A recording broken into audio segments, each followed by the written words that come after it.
Halo, Assalamualaikum warahmatullahi wabarakatuh. Jumpa lagi dengan saya Samsudin, Guru Teknik Kendaraan Ringan Otomotif di SMK Negeri 52 Jakarta. Bagaimana kabarnya teman-teman? Semoga sehat selalu ya. Pada video kali ini, kita akan melanjutkan pembahasan tentang basic engine.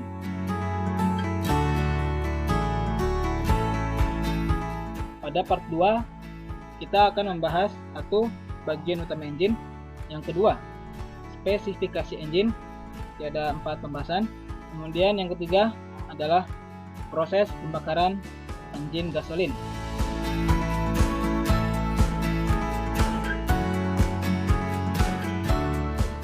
Poin yang pertama adalah bagian utama engine. Ya, terlihat pada gambar yang paling atas ini disebut head cylinder.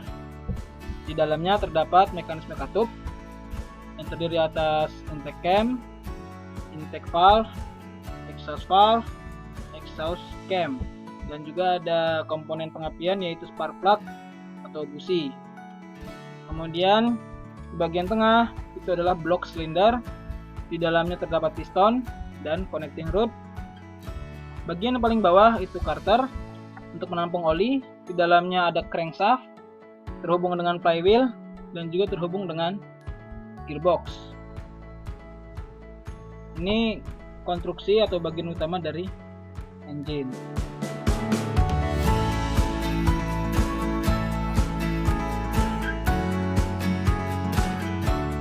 Selanjutnya, spesifikasi engine, konstruksi dasarnya.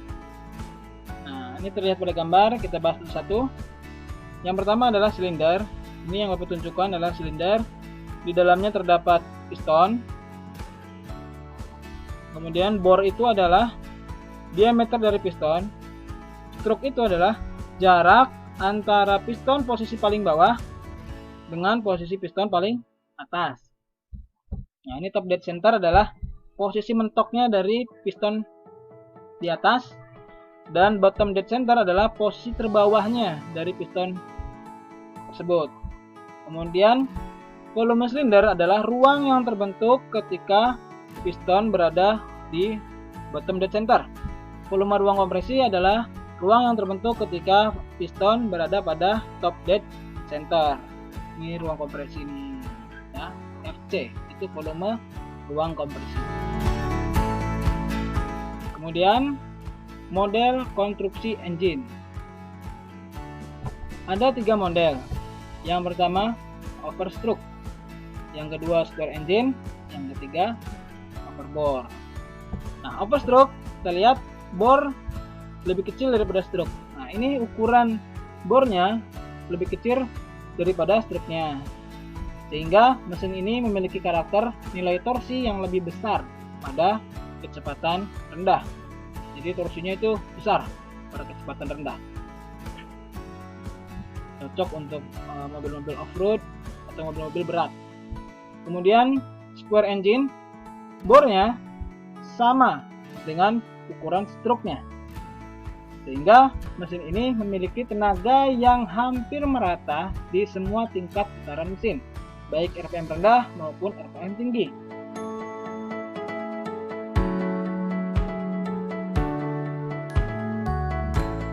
Kemudian tipe yang ketiga overbore, bornya lebih besar daripada stroke, sehingga mesin ini memiliki karakter putaran mesin atau rotation per minute engine-nya lebih tinggi. Jadi kecepatannya lebih tinggi, tapi torsinya lebih rendah. Ini untuk yang overbore engine. Pembahasan yang berikutnya adalah model ruang bakar pada engine. Ada 3 model ruang bakar. Yang pertama wedge, yang kedua hemispherical, yang ketiga penroof. Ini lihat, kalau wedge ini bentuknya seperti segitiga, hemispherical ini seperti kubah, penroof ini seperti atap rumah. Nah, mana ruang bakar ini?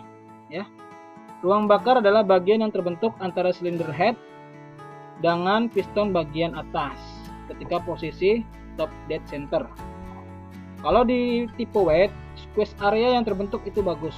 Squeeze area itu apa? Ruang yang terbentuk antara head silinder dengan piston. Nah, kalau squeeze areanya bagus, maka turbulensi campuran bahan bakar juga akan terbentuk lebih bagus. Nah, ini wedge. Hemispherical ini squeeze areanya tidak terbentuk. Penroof squeeze areanya lebih tinggi. Nah, nanti ini berarti lebih bagus untuk penroof, lebih bagus dalam pencampuran pencampuran bahan bakar dan udara untuk tipe penroof.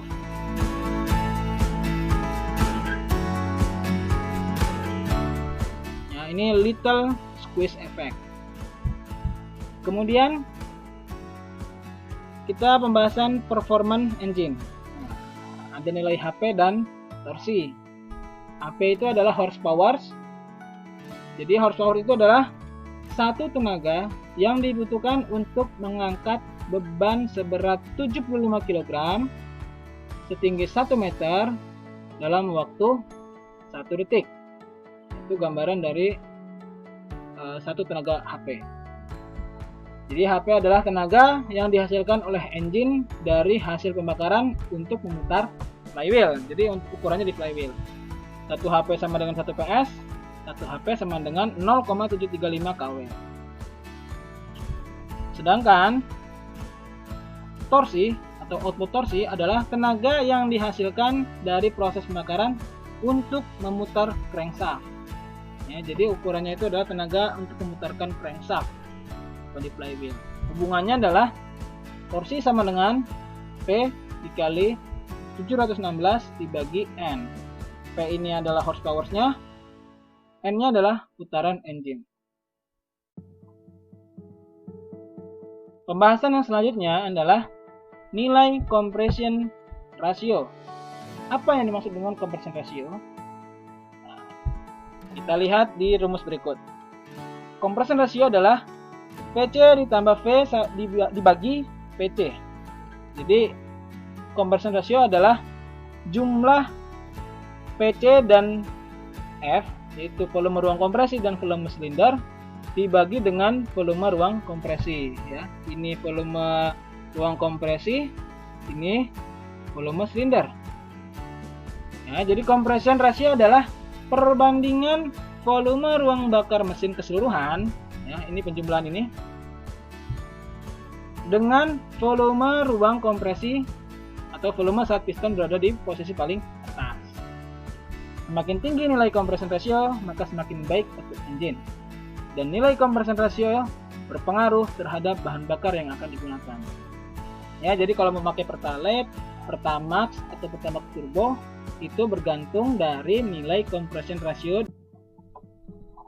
Pembahasan yang ketiga yaitu proses pembakaran engine gasolin.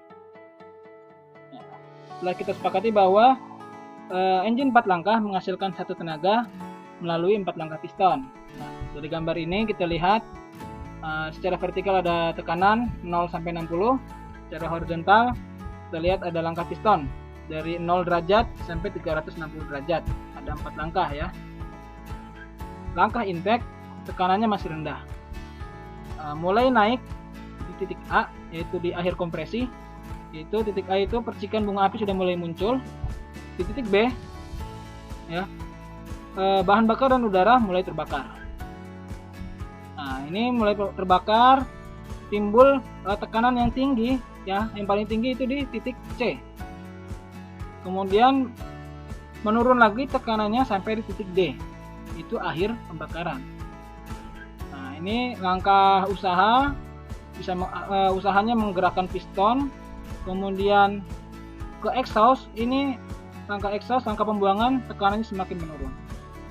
Ini adalah gambar proses pembakaran di engine gasolin. Ya, kalau tidak ada pembakaran, maka nanti grafiknya ada di sini. Ya, jadi kalau ada pembakaran, grafiknya naik. Oke. Ini gambaran dari gerakan piston, turun, naik, turun lagi, dan naik lagi. 4 langkah.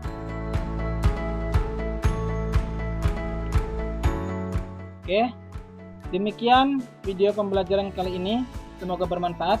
Dan jangan lupa untuk like or dislike, kirim komentar, dan subscribe jika belum. Sampai jumpa pada video selanjutnya. Terima kasih. Assalamualaikum warahmatullahi wabarakatuh.